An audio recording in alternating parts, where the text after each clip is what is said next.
Hey YouTube, it's Nick, and now we're getting into another series on the channel, Personal Stories. This week's video is going to be shorter than the other ones that I've recently released, mostly because I have the stomach flu and I am feeling like absolute crap. I've been sick since Monday, so I wanted to make sure that I did get something out for you guys, but it's going to be a lot shorter than what it normally is. So today's video is going to be about some personal occurrences of things that have happened in this house. A lot of you have been asking about it since I've talked about some of the paranormal items that I have behind me. I have pictures on the wall that are haunted as well. So we're actually going to cover a couple of those items today because the stories are related directly to those items. Since I started with the rebranding of this channel, a lot of things have been going on. And things have gotten more intense than they were before. So one of the recent occurrences was that I was downstairs in the living room watching TV.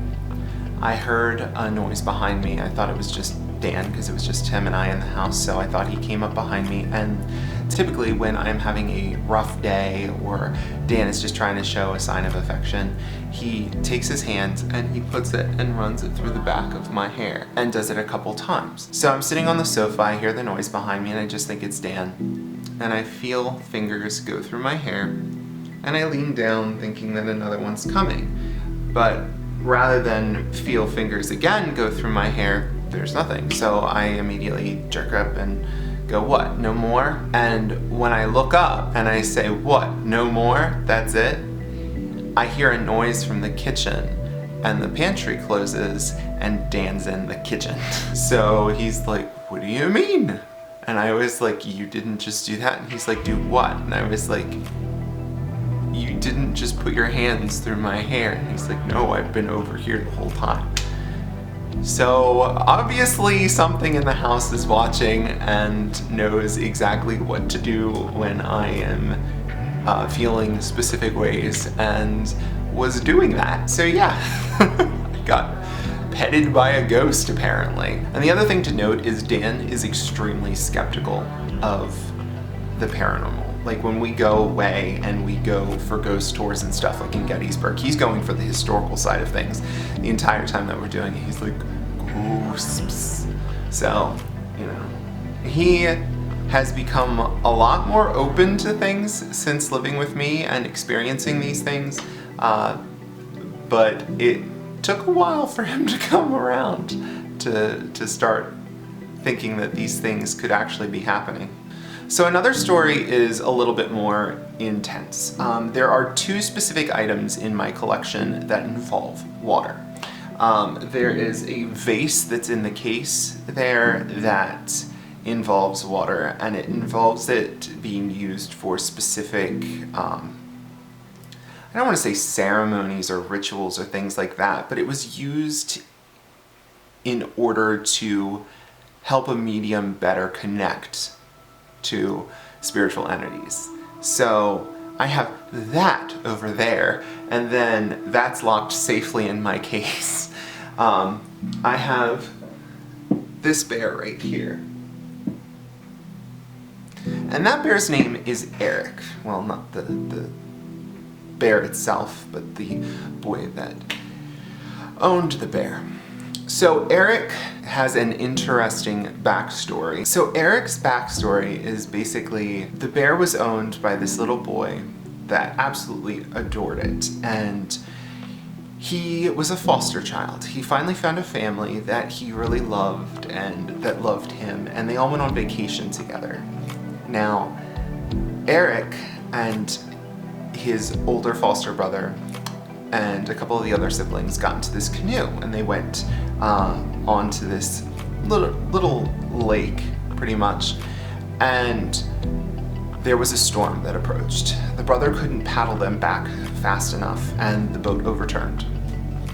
Unfortunately, Eric drowned in this whole situation. When Eric was buried, he was supposed to be buried with his bear. However, Eric was not buried with his bear, and the funeral home forgot to put it in the casket. So, rather than, dispose of the bear or whatever, they gave it back to the family. Now, the family felt uneasy about having it because they wanted it to be with Eric. However, the children started acting really strangely, and they started seeing their little brother. And because of this, they were interacting with Eric on a regular basis. They kept the bear. Well, the children grew up, left the home, and the couple got elderly and passed away, and it wound up in the care of the last owner that collects these items, and she gave it to me in one of the orders that I had placed for a mystery box. I had mentioned that I was really interested in the story about this one. Okay, I'm not doing this. My video is glitched and is continuing to move, but is stuck on talking about Eric.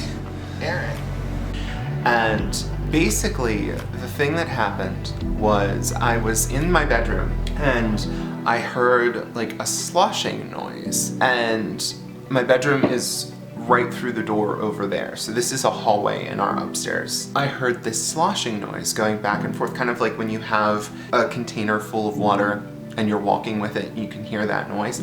And it was really loud, and it sounded like it was right outside of my door. So I opened up my door and there was nothing. Like, you would think there was something with water, and it was just me home alone. So nothing out here has water in it. You can see all these old bottles, but there's literally no water in any of this stuff here. The washing machine was off, the dishwasher was off, so there was no reason that I should hear water, and there was no storm outside, so absolutely no other explanation for it in my mind. As soon as I came out, looked around, went back in the room, the sound stopped completely. There was nothing. So I don't know which of those items created the noise, but one of them most likely was the culprit for this one. Okay, so another one of the occurrences that actually happens every day. It's not something that's just a once every couple of weeks or couple of days. Every night, without fail. A couple videos ago, I posted my first return to YouTube video, and it was an unboxing of haunted items. In that box was Curly. Now, Curly doesn't have much of a backstory apart from the fact that he is supposed to be a little bit mischievous. One of the things that we noticed as soon as we got Curly was that there was footsteps coming up and down the hall, like somebody was running back and forth across the hall. So it didn't matter where you were in the house, you would hear it. So if we were downstairs and we were in the living room, you would hear this running back and forth as soon as it hit nighttime. If you're in the bedroom, you hear running back and forth. Now, Curly has a child attached to it, so all you hear are little kind of pitter-patters as you're listening, and it's just back and forth and back and forth and back and forth and back and forth. But more recently, I've noticed that he is encouraging another one of the ghosts to do the same thing, because I'm not just hearing his little patter going back and forth and back and forth. I'm hearing a wider gait and heavier footsteps going with him. It's interesting because there's only two recent collection items that I got. One was this picture, and the other item was this ring. I don't know if it's one of those or if he's just encouraging one of the other children ghosts that are in the house, but somebody else is running with him, and I'm guessing it's an older one. And that's the thing too, is some ghosts become more active after they get acclimated to a new environment. And as I've stated before, I don't really think that a ghost clings to one specific item and is like embedded in that item, and if you have that item, you have the ghost's soul. Like, I don't believe that. I believe that in this life and in any further lives, we are attached to tangible items that remind us of who we are and our lives. So if you are connected to this house and you feel like this is home, then you're going to frequent this location. Downstairs, I have another haunted item, which is a bowling ashtray from a haunted bowling alley. Now, Do I believe that there's a ghost completely connected to that item? No, but if you go every week to a bowling league and you have friends that go every week to that bowling league, that's something that becomes embedded into your schedule. It becomes embedded into your life. And you may leave a spiritual energy connection to that item. Do I think that items can be haunted? Yes, but I feel like the ghost isn't specifically attached to one specific item. It's more or less like, I'm gonna check in on my family, I'm gonna go, like, you're not going to expect a ghost to be stationary in one specific spot and not move. But that's just my opinion, so you don't have to completely agree with me. I mean, if you completely disagree with me, that's 100% fine. It's up to you. But I definitely want to hear your opinions on that as well. So the main reason that I mentioned the back and forth is because I have a bad habit of forgetting to tell people about different ghosts in the house, so you'll have different interactions with different ghosts at different times. So Curly, as I said, is mischievous, so it's like right when you're ready to go to bed, you start hearing this running up and down the hall. I had 2 friends come over and stay in our guest room, which is right over here. And all they heard was this running, and they're like, what were you guys doing? And I was like, oh, that wasn't us, that was Curly. And they're like, what do you mean that was Curly? I was like, oh, that's just our ghost, Curly, one of them. And they were like, what? They were completely astonished that this is a normal thing for us. So yeah, my brother knows about it, and then our friends that came and stay. So I kind of have a disclaimer about some of the ghosts that you may or may not encounter when you come into our home. Another thing that people have told me that they've encountered or noticed are, we have a couple dreamwalker ghosts. So they like to kind of hop on in there and influence your dreams in some way. Not in a malicious kind of way, because I really, as I said before, I don't keep anything malicious in here. The one item that was malicious, I got rid of almost immediately. And that has a kind of very personal story to it, so I'm going to hold off and do an entire video on that one versus add it into this one. As I said, people will have dreams with people that they've never seen before, and fun psychology fact for you, you cannot dream of somebody that you have not met in life. So if you're seeing somebody that doesn't look familiar at all, it could very well be that you have a spirit influencing your dream. So, just a little tidbit.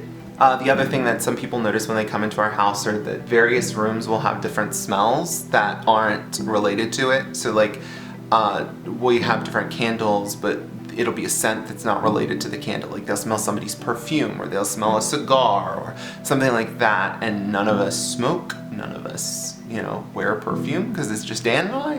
Yeah, they'll come to me afterwards and go like, have you experienced this before? One of the strangest ones is hearing your name. So I'll be in a different room and I'll hear my name get called, or Dan will be in a different room and go, yeah, what did you need? And what's it me? So as I said, I really just collect benevolent items. If anything has a malicious intent to it, I take care of it immediately. So anything that people encounter in my house are just friendly ghosts, like a bunch of Caspers in here. And like I said, every item behind me and every item that's on our walls and different items downstairs, they have stories that go along with them. And some of them are from Gettysburg, some of them are from local antique shops, some of them are from ghost collectors that I've gotten in touch with. But yeah, there are a ton of different stories, and I'll definitely keep you guys up to date on the happenings of what happens in our house. But like I said, this video is going to be pretty short because I'm not feeling great, and I wanted to make sure that you guys got something posted. So I hope that you enjoy, and I really appreciate all of the new subscribers. I appreciate the comments, likes, and shares that have been provided, and please feel free to continue to suggest things that you'd like to see. Again, I'm gonna spiral back around and hit some of the topics that we've already talked about before and expand on them and have part 2s to different things. So, like I said, if there's something that you're looking for faster, then let me know. until that time, I will talk to you guys soon. One quick thing, again, below I linked my Twitter and my Instagram. I'm more active on Twitter, but I haven't done too much on Instagram, but I've posted that down below as well. So if you see me post on there, it could just be different things that are going on in here that I don't feel like making a complete video about. So until then, I will talk to you guys